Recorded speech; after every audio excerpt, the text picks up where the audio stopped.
Good afternoon everyone, welcome again to my channel and it's me again, ang inyong Enzo Moscoso or should I say Enzo Moscoso. So eto na, pumunta tayo sa ating topic. Alam mo kung medyo luma na ito and syempre not about Aldab, kaya pero eto ayon to sa favorite kong singer. Inaaral lang namin, tapos, nag-stop na ako. Tapos, asan na ako, love? Sorry, narinig ko na. Asan na ako? Kasi nga guys, eto napakaputok na issue to. Yung issue kina Julian San Jose at syempre kay River Cruz, kung saan kitang-kita sa akto na talagang binabatok-batukan siya ni River Cruz during their TikTok live. Ako sa opinion ko lang guys, sa opinion ko lang, kung ako yung tatanungin ninyo, talagang guys, hindi ako sang-ayon sa pagbatok-batok ni River Cruz kay Julian San Jose during their TikTok live. Lalong-lalo na yung yung 'di ba? Hindi makapag-focus sa'yo si girl, nagtatrabaho, tapos ikaw kulit ka ng kulit. Iyan, pagbibintangan ka tuloy na parang nakatira or parang naka-drugs, 'di ba? Or parang humit-hit ng pinagbabawal na gamot. 'Di ba? Kasi 'di ba, wala siya sa katinuan. Wala siya sa katinuan na pag-iisip dun sa na yun. Alam kong bawal manghusga, pero talagang dito talaga sa video na to talagang manghuhusga ako. At syempre mapagkukumpara ko yung dating ka-love team ni Julian San Jose dito kay River Cruz. Kung tatanungin ninyo mas matinong lalaki naman talaga si Elmo Magalona kesa dito kay River Cruz. Kasi guys eto napapanood ko to sa TikTok or sa YouTube. Pag nagre-replay ako ng show nila before na Part Pilipinas, di ba, wala kang makikita na binabatok-batukan ni Elmo si Julie or pinuputong-putongan, di ba? Wala kayong makikita na ginaganon niya yung tao. Unlike River Cruz, talagang 'di ba, na-attempt niyang ganunin yung jowa niya that time.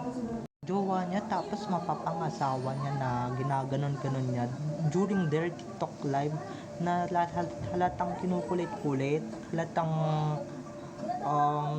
nagpapapansin, ganon ng 'di ba, ganon guys, parang wala sa katinuan.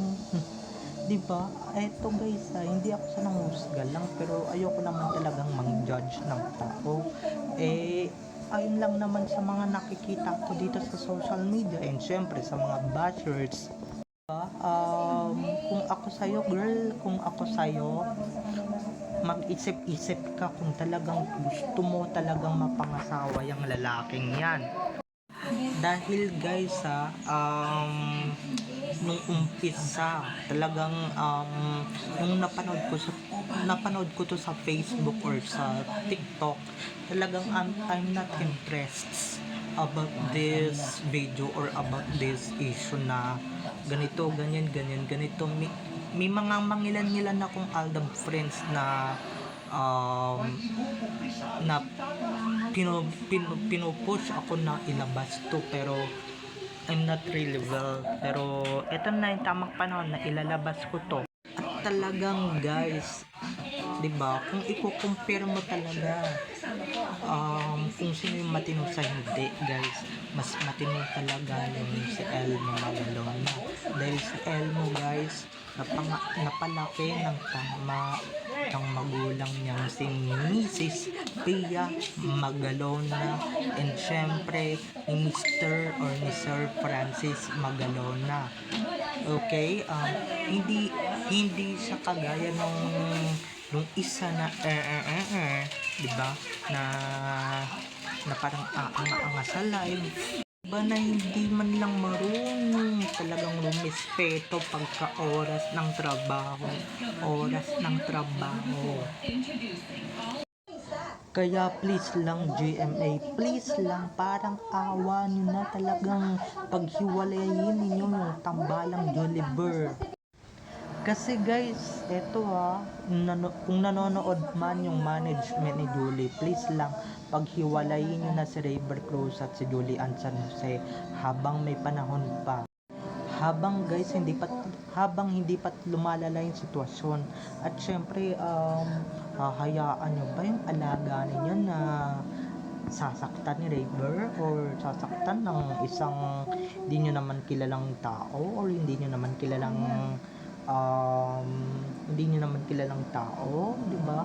Kaya please lang, wag nyo nang ipagpilitan.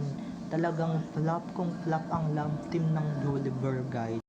At ito lang yung mga napansin ko kay Julian. Buhat nung naging jowa niya yan, si Julie naging mapagpatol na sa basher, naging sexy na manamit, wala na yung conservative na, diba, na halos balit na balot.